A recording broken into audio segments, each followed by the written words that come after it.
Yeah, man, you already know what's good, man. It's your boy Ace, man. And I'm ready to tell y'all how I got my CDL, how I got started in trucking, what made me want to be a truck driver, and all that. So let's get it started. All right, so growing up, both of my uncles, I got two uncles on my mama's side that I'm close with, right? They both were owner ops. Around the age of 5, they would come home with their own trucks and everything.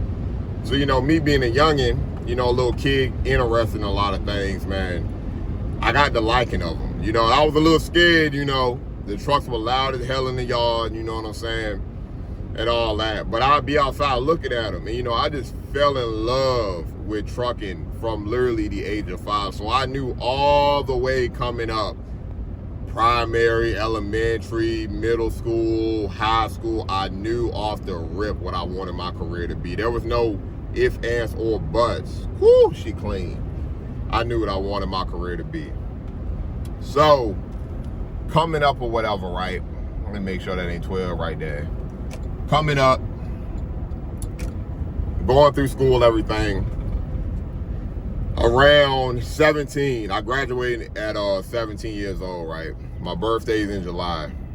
So my mom enrolled me in truck driving school, which she already knew trucking was the way to go for me, right? She enrolled me in truck driving school. You had to be 18 to start this class, but you could be 17 signing up because I would be over the age of 18 once the class started. So she signed me up. And now, I live in the RVA area, Richmond, Virginia area. At the time, I'm living in King William, the Dub, 804, and whatnot. So I went to school down in Tappahannock. You know what I'm saying? When they talk about Tappahannock, where Chris Brown and all that shit from, I went to school down there, where we were doing the train at. The actual college was in Warsaw, which is down the street across the bridge. But we did the actual behind-the-wheel training in Tappahannock at an old air park type area, right? It was an old landing strip pretty much, but there was plenty of room to drive a truck out there. So we doing the class down there, everything, passed the class and all that. Now, the behind the wheel test, it took me 2 tries to get my CDL. Okay, it took me 2 tries to get my CDL behind the wheel. And taking my learners, it took me 3 times to get my CDL learners. But I got my learners in the first week of the class. Went good with that. Passed the class, right? All that behind the wheel, like I said, the second time. Now, remind you, I'm 18 years old. A lot of trucking companies, I don't know how the laws and everything is now, but at the time, a lot of trucking companies wouldn't even hire you because you're 18 years old. So I put in hundreds and hundreds, literally, of applications. Anything I could find on Indeed, anybody I could call, I would call them up to try to, get a chance, get some experience down pat. So it was December 2017. Also kind of November is 2017, late November after Thanksgiving. I put in a job for a beer delivery company in the Richmond, Virginia area.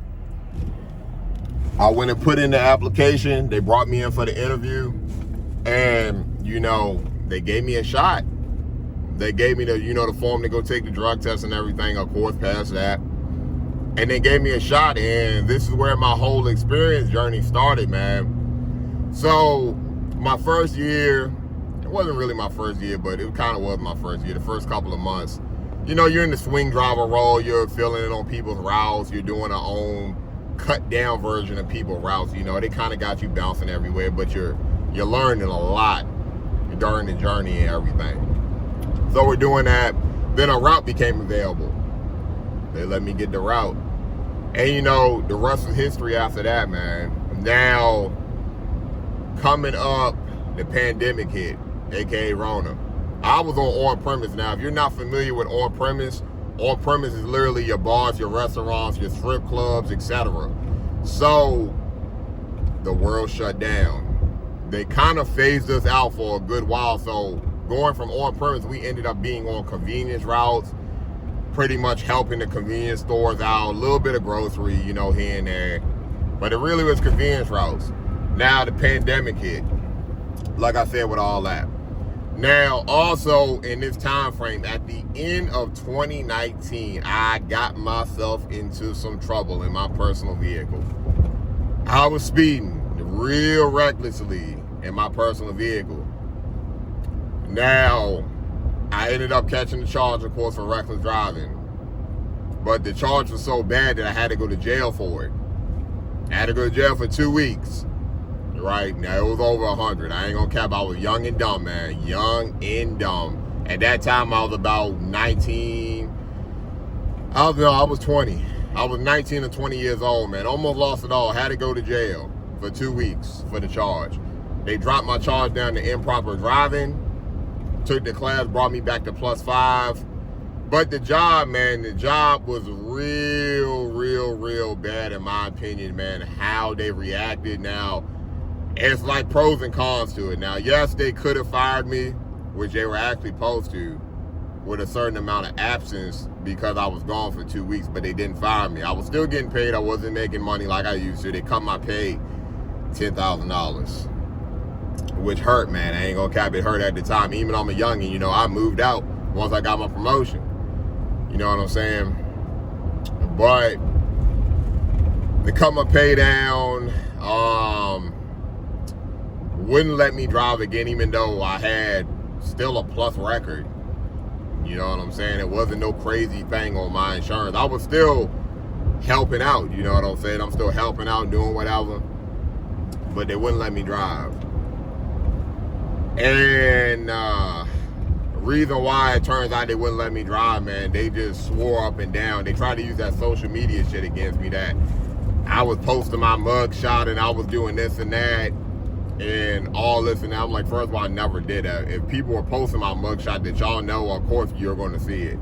Which, man, it was real messy, man. Even though I got myself in that shit, it was real messy. And honestly, I don't feel like it was too professional how the way everything went. But I can't hate them but so much, man. You know, they gave me my first shot in trucking, which let me get my experience down pat, man.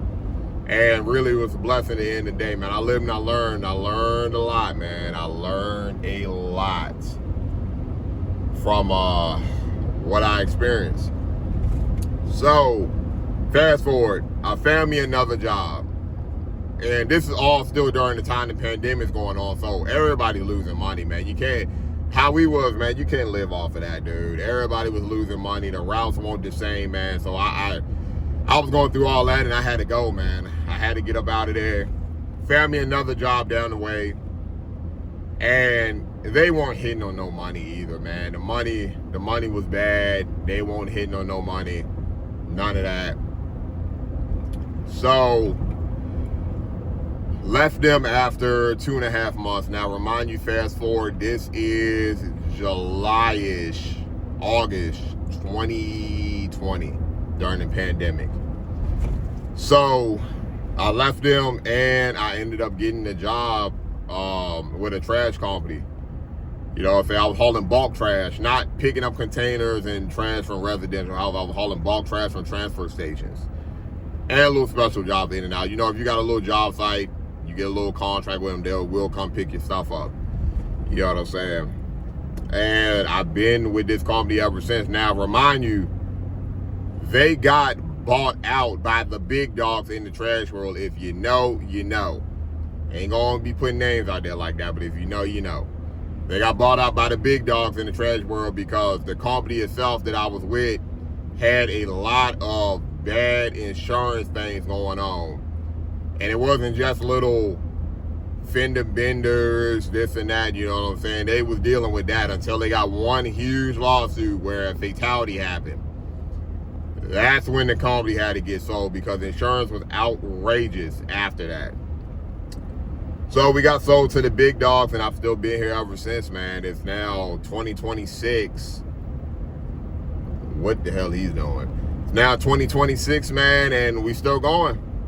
You know, still continuing to try to watch out for four-wheelers, aka cars, the best we can, you know what I'm saying? Prevent anything we can. And we still out here getting it.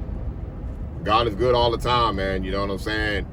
Just strategizing how to get your financials right, man. Every day is a learning process still to this day.